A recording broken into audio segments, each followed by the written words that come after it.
Kung mahilig ka sa chicken chami tamis anghang ay alam na alam mo ang hagdanan na rin kung pasaan. Karega, lumihan o secret meeting? Pero tunay na ari ang lumihan na pag di mo alam kung nasaan ay dadaan-daanan mo lamang. Lapot to, kita nyo yan? Ayaw bumaba. Oo, lumihan rin to. Yun ka namang chicken chami tamis anghang at pandayo ay hindi napapansin ang lomi dito. Pero dahil are ay 100 lomi for 2026 series ay titimusan rin natin ang lumi nila at tunay naman na ako ay nasorpresa. Ang location niya, malapit lang sa SM Lipa yan. Yun lang SM Lipa, yung parking. At are na ang kanilang basement lumihan. Lalagay na sa malukong. Chicken yun. Lomi, umamin kayo. Ang ganda ng kulay ng lumi nila, no? Alam mong may lasa. At yan, kita mo ang lapot niyan. May kikyam, may bola-bola. Mga classic toppings. May atay, may chicharon, saka itlog. Lapot to, kita nyo yan? Ayaw bumaba. Oh, lapot. Ari muna, walang sausawan pero samahan natin yung kanilang kikyam. Asbukan. First bite. Thank you, Lord.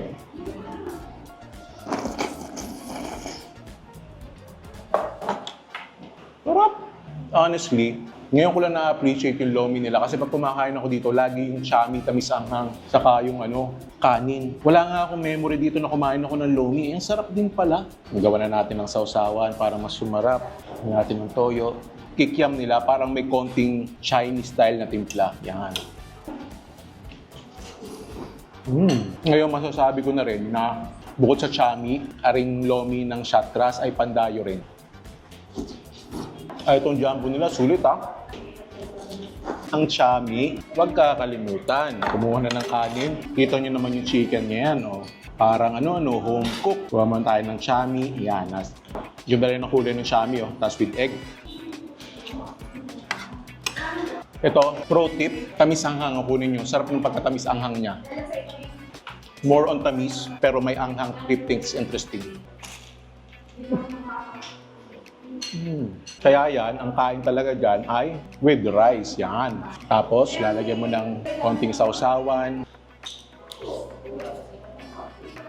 Kung isa lang ang kaya mong orderin, yung chami ka na, chicken chami. Kahit yung half order lang, napakasulit na yan.